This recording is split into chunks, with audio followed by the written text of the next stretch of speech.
back today, finally making another Italian dish. I realized the only Italian thing I've made so far is biscotti, which is ludicrous. So today I'm making a lentil-mushroom bolognese, and I have a little bit of a disclaimer to add. I've never actually had traditional bolognese before. My whole life I've kind of been not into meat, and that was just because I didn't like the taste of it. Now I have so many reasons not to eat meat. But with that being said, I have made this so many times, and I have recipe testers who have helped me, who love traditional bolognese. It's not just vegan good, but it pleases everyone. So I'm really excited to share, so let's get started.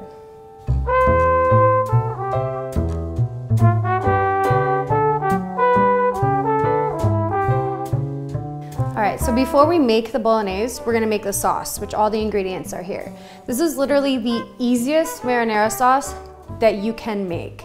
I wouldn't say that this is my go-to recipe or anything like that. It's just when you already have a dish that requires a lot of prep and ingredients, sometimes it's just nice to have something simple. So this is really tasty, but simple. So what we'll need is a 1/4 cup of olive oil, 1 medium yellow onion, 6 cloves of garlic,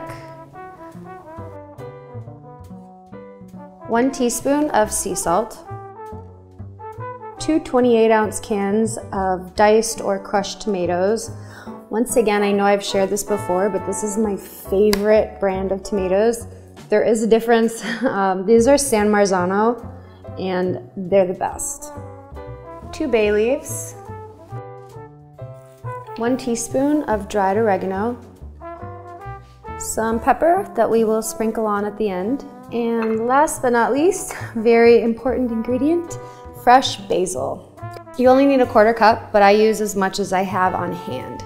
Oh, I love the smell of basil. It's my favorite herb for sure. In a large pot, heat the olive oil over medium heat. Add the onion, garlic, and a pinch of salt and stir to combine. Sauté over medium heat for 4 to 5 minutes until the onion is soft.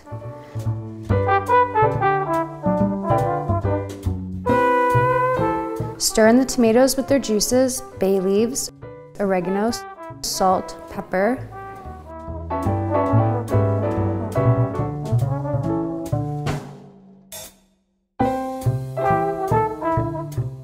We're just gonna cover this and let it simmer for 30 minutes. We're gonna take out the bay leaves. First time I made this, I left the bay leaves in, and it was very bitter. We're gonna add the basil. So this part is optional. I like to add the basil right in with the sauce and puree it all together, but that's just my personal preference. If you want to leave it chunky and not puree it at all, that's fine. Just make sure you chop the leaves very finely.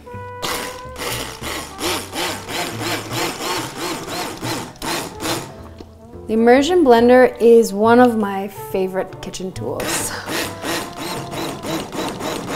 Otherwise, you have to transfer to a blender, and blenders are very temperamental with hot things in it. So I've actually had an explosion in the kitchen with soup in the blender. That was before I knew how to properly puree. So if you're into soups or making sauces, I really recommend this tool.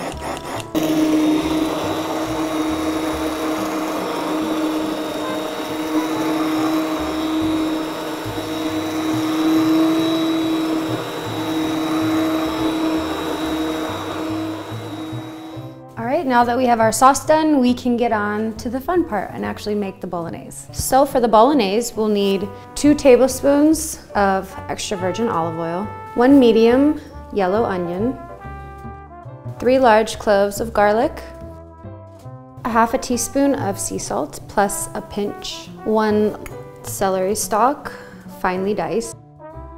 And you really only need 1 carrot, but I really like the carrot sweetness that it adds to this. I used a giant carrot, but this is just 1, also finely diced.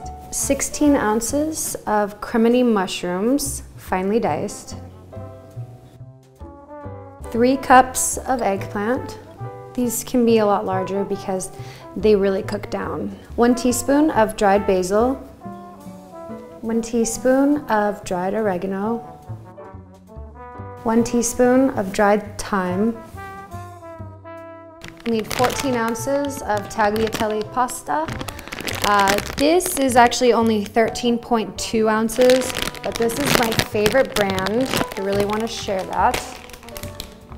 I found it at Italy, which as far as I know is only in LA and New York right now, but I'm sure you can find this brand other places. It's really good. It tastes like homemade pasta, which is something I haven't dove into yet, but goals. 1.5 cups of cooked lentils. These are green lentils, but you can use brown or black, whatever you have on hand, just not red or French. 2 tablespoons of tahini, which seems like an invader in this recipe, but this adds a nice creaminess to the end. It kind of just keeps it all together. 1/2 teaspoon freshly ground black pepper. 1/2 teaspoon of crushed red pepper. This is optional, but recommended. I would add 1 teaspoon of crushed red pepper, but I have to be cautious for everyone else. First thing we're gonna do is bring a large pot of water to boil for the pasta. In a large saucepan, heat 1 tablespoon of oil over medium heat. So you'll notice I only added half of this. Don't forget, we're gonna add the other half in a bit. Add the onion, garlic, and a pinch of salt and stir. And we'll saute for 4 to 5 minutes. So we're gonna add in the other tablespoon of oil. Stir in the carrots, celery, eggplant, mushrooms. Okay, so now I will add the spices. Add the basil, oregano, thyme, and salt.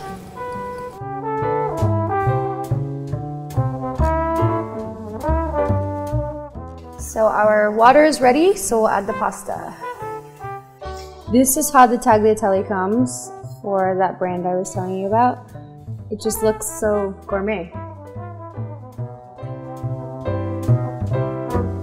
You want to cook this until it's al dente, which means not too soft. And you want it to have like a firm bite to it. And that takes typically 8 minutes, depending on the pasta. I always like to keep a close eye on it, but 8 minutes is safe.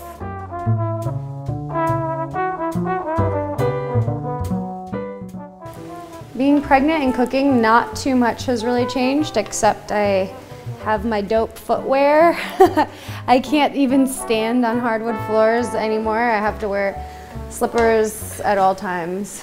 Or worse, my shoes from cooking school, which is just embarrassing. No.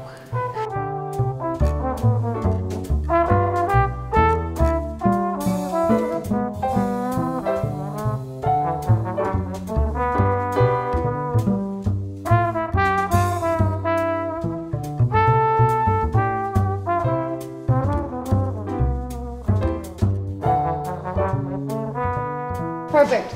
A minute longer is too long. Now we're gonna add 4 cups of our marinara sauce.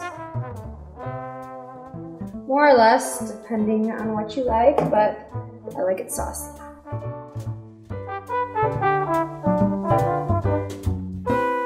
In the saucepan with the mushrooms, stir in the marinara sauce, lentils, and tahini until combined.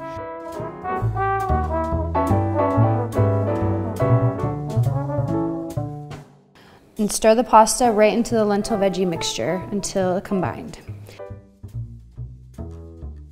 Taste and season with salt, black pepper, and red pepper flakes. Serve and enjoy. Leftovers can be stored in an airtight container in the fridge for up to 5 days, and the leftovers are delicious, straight from the fridge.